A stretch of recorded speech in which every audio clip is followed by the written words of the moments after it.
Današnju emisiju započinjemo iz dvorišta, odnosno rodne kuće maloga Jože. U današnjoj emisiji ćemo predstaviti model automobila koje Jože, kad je već ostario, obožavao.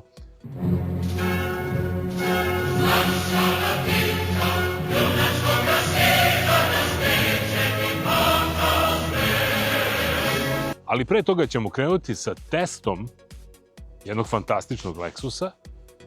Iza toga ćemo u nautičkom delu predstaviti jednu perfektnu jahtu Horizon, a Miroslav nam Oldtimer rubrici donosi jednu divnu priču o istorijatu Fijata Pande. Krećemo, majku vam Boži! Drugarice, posadimo cvijeće, kuda vojska druga ti ta kreće.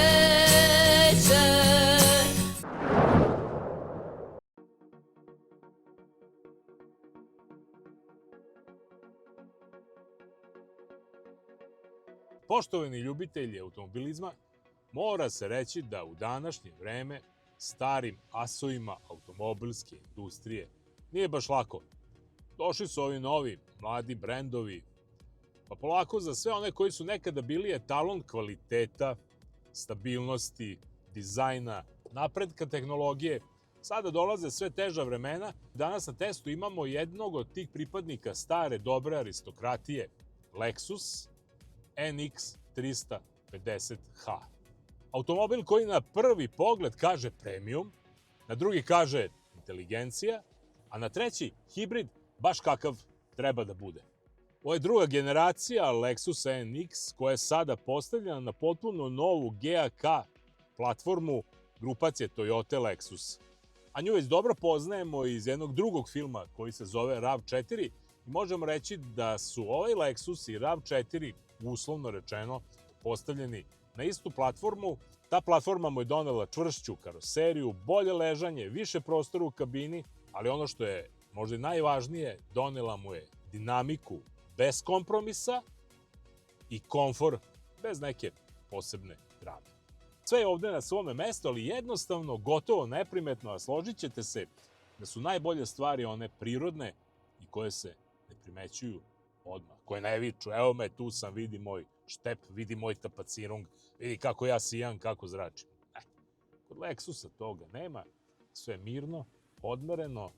Gledajući sad ovako sa vozačke pozicije, a opet kažem, sve sam to manje više već video u Toyota RAV4, ali ovdje imamo mnogo kvalitetnije materijale, fantastičnu završnu obradu, sve tu stvarno ako na svom mestu, uključujući evo ove imitacije drveta koje se nalaze na vratima, na oblogama, gde god oko pogleda i prst dodirne, ovde je jedna, ono što bi rekli, prava milina, da kažem, za većinu čula.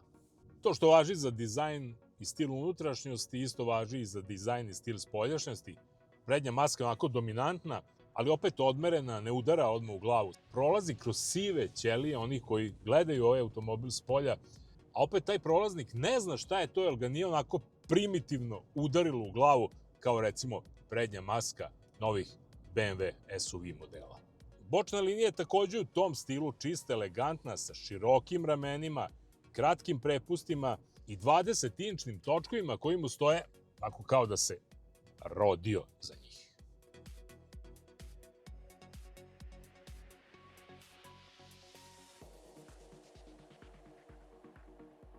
Ako pogledamo od nazad, stvari su mnogo jednostavnije, ali primetit ćemo i oznaku 350H. To znači da ovdje imamo 2,5 litarski benzinski motor u Atkinson ciklusu u kombinaciji sa električnim motorom i najnovijom 4. generacijom Lexus hibridnog sistema. Za razliku od mnogih hibrida, dakle bez turba, bez naglih trzaja, bez velikih promena ritmova, jednostavno kada sednete u njega, vozite se i prepustite da Lexus radi ono što on želi. Verujte mi, kao da je neki veštac, apsolutno će pogoditi i ono upravo što vi sada pomišljate, Lexus to izvršava. Na fini, i opet da se vratim na onu reč, dostojanstven, gospodski način. U samoj ponudi Lexusa NX postoji više modela. Nama je nekako na testu zapao taj sa 2,5 litarskim motorom i 200 konjskih snaga, koji raspolaže sa 249 Nm obrtnog momenta, kojem asistiraju električni motori da bi postigli onu pravu, ili što bi rekli, full hibrid kombinaciju kretanja, ali i ekonomičnosti. Kada je već kretanje u pitanju, odmah da kažemo, do stotke ubrzava, bar tako fabrika kaže, za nekih 7,7 sekundi. Maksimalna brzina mu je 200 km na čas, ali to i nije toliko važno koliko je važno sledeće, a to je da je Lexus ovaj NX toliko dobro izolovan da je njegova putna brzina izuzetno velika. Vrlo lako može čak i vozač koji ima veliko iskustvo da se na neki način prevari ili sludi tom izolacijom i očas posla kada pogledate na kilometar sat, ne vozite autoputem 130 km na sat, već možda i 150-160 km na sat, a da to ne osetite. Ali ono što je jako važno, ovo je brz automobil upravo na autoputu, jer tih dozvoljenih 130 km na sat maksimalne brzine vozi se sa takvom elegancijom i u takvom miru i tišini da jednostavno on time pokazuje da je zaista projektovan pre svega za dugačke puteve, za duge rute, ne samo zbog tišine, već iz prostog razloga da vozač i suvozač imaju, pa za Lexusa, odnosno za Japance, prilično široka i komfortna sedišta, da na zadnjoj klupi takođe ima dovoljno mesta, da raspolažemo sa gotovo 600 litara zapremine prtljažnika i sve ovde onako cakum pakum i na svome mestu da ovo bude jedan pravi, pravcati, luksuzni, porodični SUV. Ono što nisam rekao, a moglo bi da se podrazumeva, takođe posjedujemo pogon na sva 4 točka, a pogonski sistem je opremljen u savršenom najnovijom generacijom e-CVT automatskog menjača. Karoserija je u ovoj hibridnoj verziji teška negde oko 1800 do 1900 kg, dakle pravi jedan stamen, težak automobil, koji mnogo ne opterećuje baterija. Ovaj veliki Lexus raspolaže električnom litijum-ionskom baterijom od svega 1,6 kWh, što znači da nam ta električna energija može dobro doći za svaki pokret, da nam može dobro doći prilikom ubrzanja da postignemo odmah maksimalni obrtni moment, ali na nju ne možemo računati previše u onim nekim dugim kretanjima. Upravo je zato ovaj 2,5 litarski Atkinsonov benzinac sada na pravom mestu, ili jednostavno tada on preuzima to dugolinijsko kretanje i vozi ovaj Lexus besprekorno. Ono što mene posebno zadovoljava kod Lexus NX, to je što je udoban automobil, što njegove amortizeri imaju relativno velik hod, dakle, fino oni amortiziraju, ali istovremeno, na izvestan način, kada se uđe u brzu krivinu, automobil je neutralan, dobro se ponaša, ne zanosi se mnogo i nema onu klasičnu tendenciju teških terenaca da želi da izađe iz krivine, već jednostavno sluša vozača i prati liniju kretanja koja je zadata. A tu je i točkić za regulaciju nivoa zvuka u perfektnom Mark Levinson stereo sistemu. Iako ja ne volim glasnu muziku u automobilu, jer smatram da ona podjednako ugrožava bezbednost saobraćaja, ako ne i više nego telefoniranje, ovaj zvučni sistem je ovde zaista fantastičan, pa predlažem, kad kupite Lexus, onda se lepo parkirajte, stavite dobru muziku u njegov digitalni oblak i za početak, jedno pola sata, samo slušajte šta ima da kaže ovaj savršeni stereo sistem.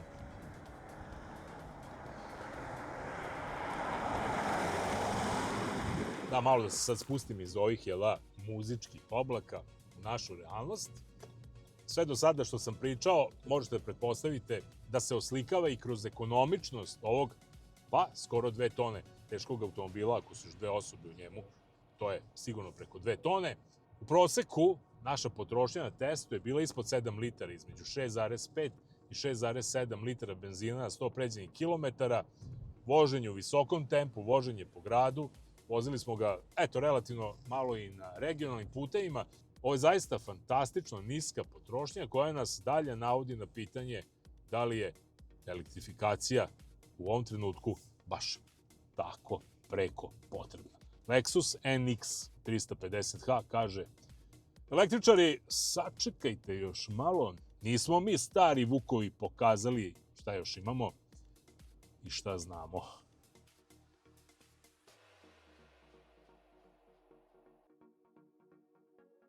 Samo još malo da se vratim na ekonomičnost i potrošnju goriva. Budući da raspolažemo rezervoarom od 55 litara, a isto tako da uz malo pažnje možemo tu potrošnju da spustimo ispod 6 litara na 100 pređenih kilometara, znači da sa ovim Lexusom NX 350H možemo bez problema s jednim rezervoarom da pređemo 900, pa možda čak i 1000 kilometara samo sa jednim punjenjem benzina. Svi će reći šta nas briga, kolika je autonomija automobila na benzin. Ima smisla, treba više odmarati i to ima smisla kada se tankuje gorivo. Međutim, sada ta autonomija dobija veliko značenje, budući se nalazimo u nekoj vrsti energetske krize, pa tako jedno punjenje do vrha može da znači da ste mirni mesec dana za svoje kretanje. I za sam kraj, shvatili ste vjerojatno, jako sam zadovoljan. Ali isto tako, to što je pružio Lexus NX 350H, prati njegov cenovnik. Startuje sa nekih 65.000 eura, pa do 75-77.000 eura, koliko košta testirani model. Mnogo ili malo, pa sve zavisi kako se uzme. Ako želite da budete sami svoj gospodar, da mnogo ne zabadate, prst u oko onima pored sebe, onda je ovaj Lexus NX 350 maksimum nečega što treba čoveku danas da bi se kretao udobno, komforno i ekonomično. To je bilo to. Volim ja vas. Živjeli!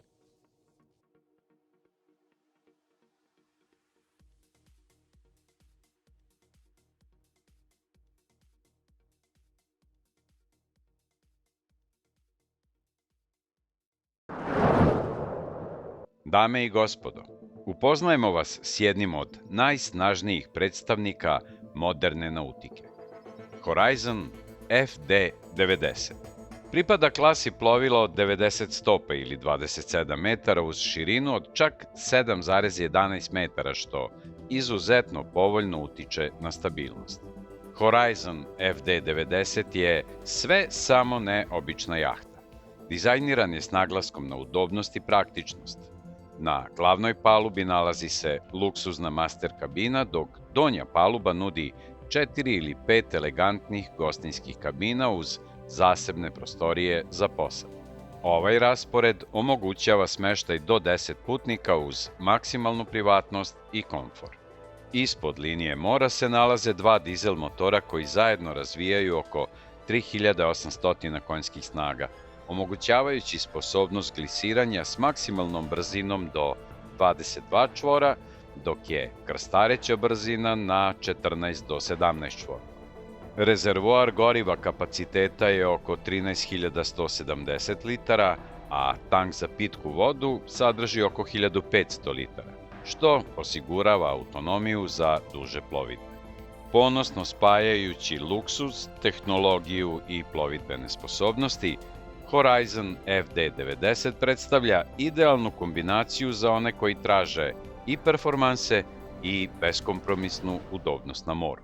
Za kraj ostala je još samo jedna tema – cena. Oko 10 miliona eura.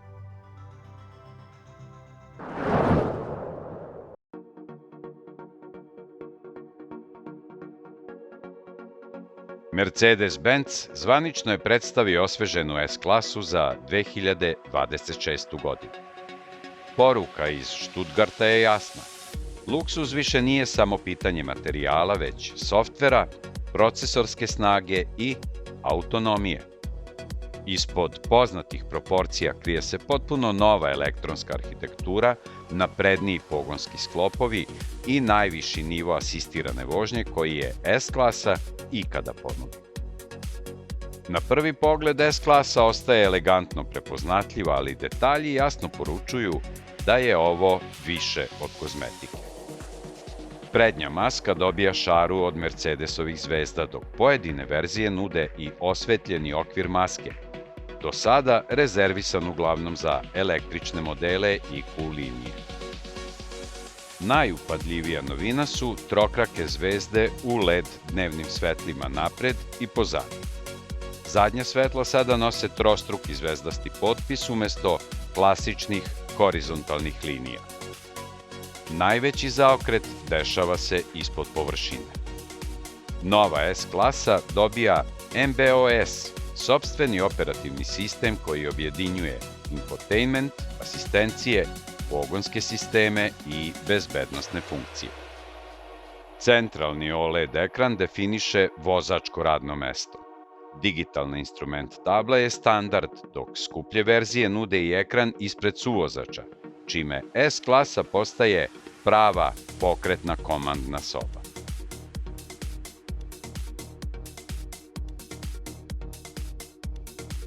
Pozadi, recept luksuza je tradicionalan. Individualna sedišta, ekrani za putnike, bežične slušalice i tablet kontrole za klimu, masažu i multimediju.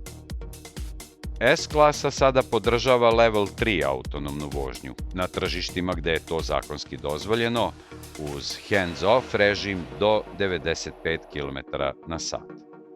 Sistem koristi sopstveno upravljanje, kočenje i napajanje, što ispunjava najstrože bezbednosne regulative.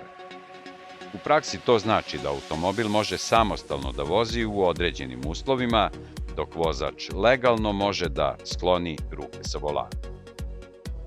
Svi pogonski sklopovi su sada Euro 7 kompatibilni. U ponudi su zadržani redni šestocilindarski benzinski i dizel motori sa blagom hibridizacijom, ali pažnju privlači novi V8 M177 Evo u verziji S580 Firmatic sa oko 530 konjskih snaga i 750 Nm obrtnog momenta. Plug-in hibridi dobijaju veću bateriju od 22 kWh, dok S580e dostiže kombinovanu snagu od oko 577 konjskih snaga.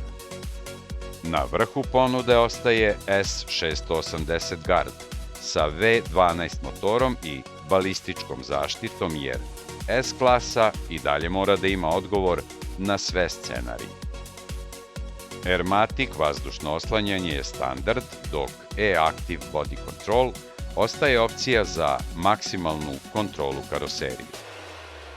Standardno je i zadnje upravljanje od oko 4,5 stepena uz mogućnost čak 10 stepeni zakretanja, što ovu veliku limuzinu čini iznenađujuće okretnom u urbanim uslovima.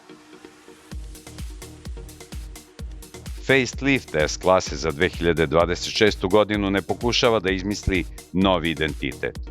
Umesto toga pretvara luksuznu limuzinu u digitalnu platformu na točkovima, sa više softvera, više autonomije i više simbolike. Tiha, samouverena i tehnološki dominantna, S-klasa i dalje šalje istu poruku. Ovo je merilo klase.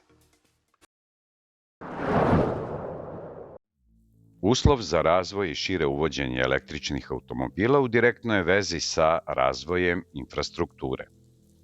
Ako električni automobil treba da postane običan automobil, kako industrija često najavljuje, tada i infrastruktura mora postati jednako neupadljiva, pouzdana i dosadna, kao klasična benzinska pumpa.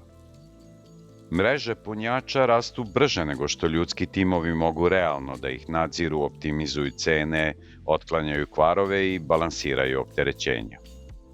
Danska softverska kompanija Monta, jedan od vodećih evropskih provajdera platformi za upravljanje mrežama punjača, predstavila je novo rešenje – Monta AI, veštačku inteligenciju integrisanu direktno u njihovu platformu. Cilj je da operateri mreža dobiju alat koji omogućava pouzdaniji rad sistema u velikom obimu uz manje manuelne intervencije. Nova AI komponenta stalno analizira operativne podatke, od sesija punjenja i stanja softvera preko plaćanja, potrošnje energije do korisničke podrške. Sistem automatski prepoznaje probleme, objašnjava njihove uzroke i predlaže konkretne korake za rešavanje. Operateri mogu da komuniciraju sa sistemom običnim jezikom i dobiju brze, praktične odgovore. U praksi, Monta AI donosi niz novih funkcionalnosti pa i dinamičko formiranje cena na osnovu iskorišćenosti punjača. Takođe, Monta AI pomaže u donošenju odluka o širenju mreže na osnovu stvarnih podataka i projektovanih potreba. Upravo ovde se vidi jedna od ključnih istina elektrifikacije. Razvoj električnih automobila ne može ići brže od razvoja infrastrukture. Bez pouzdane, dostupne i stabilne mreže punjača, svaka strategija elektrifikacije ostaje samo dobra PowerPoint prezentacija.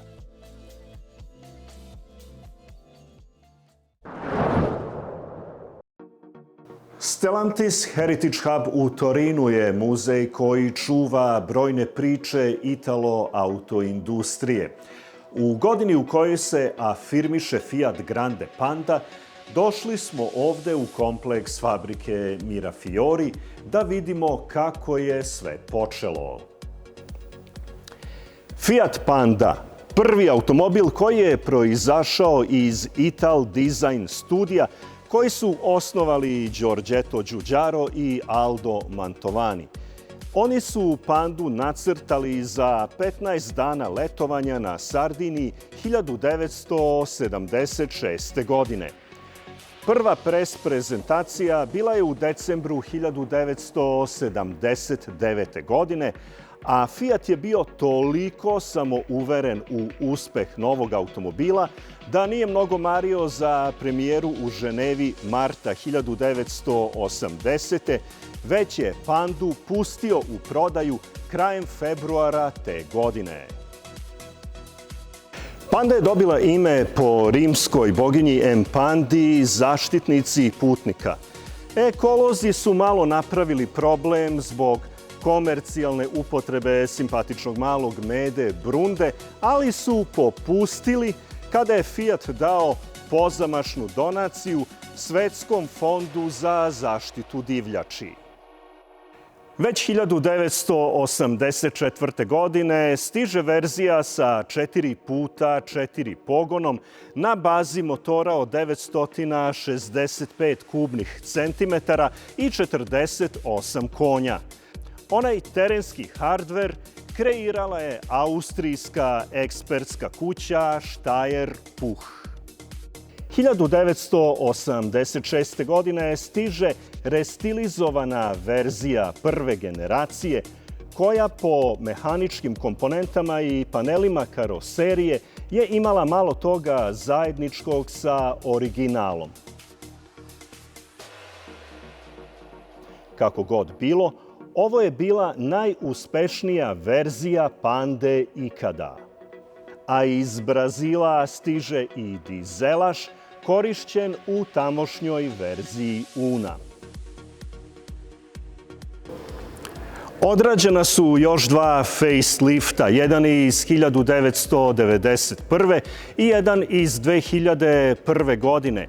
Takođe, tokom godina bilo je puno specijalnih limitiranih konfekcijskih serija, ali takođe i jedan pionirski model Panda Elettra. Elektromotor je razvijao 9,2 kW. Elettra je uz autonomiju od 100 km mogla da pojuri brzinom do 70 km na čas. U gradskoj vožnji četvorostepeni menjač bio je praktično nepotreban. A da vredi biti direktor velike korporacije kao što je Fiat, potvrđuje i činjenica da možete da naterate svoje saradnike da vam naprave automobil po vašem ukusu. Panda Rock Moretti je napravljena prema specifikacijama porodice Agnelli, a kada su videli koliko je to dobar automobil, lansirana je i limitirana edicija. Bio je ovo neobičan polukabriolet kreiran za opuštene vožnje između toskanskih porodičnih tratorija pa i vinarija.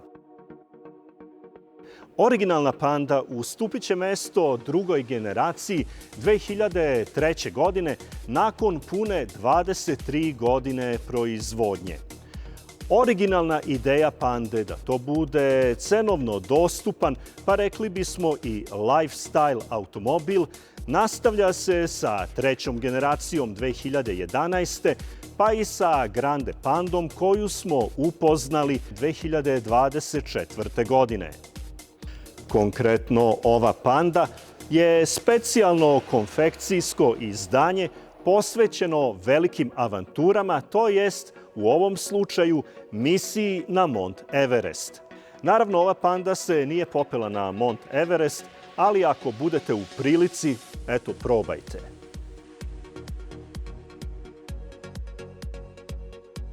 I da priču o Pandi ovde u Heritage Hubu u Torinu zaključimo Đuđarovom izjavom. Mada je jedna od inspiracija za ovaj automobil bio i vojni helikopter, Pandu smo napravili da bude kao farmerke. Jednostavna, praktična, upotrebljiva, cenovno dostupna i, što je najvažnije, da vam lepo stoji.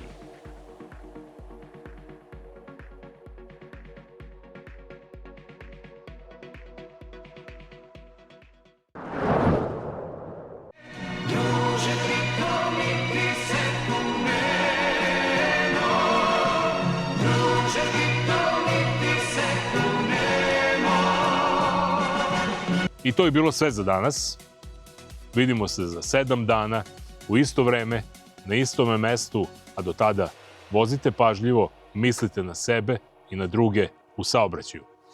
Smrt fašizmu! Veliki broj, 90% studenata, je poštena omladina.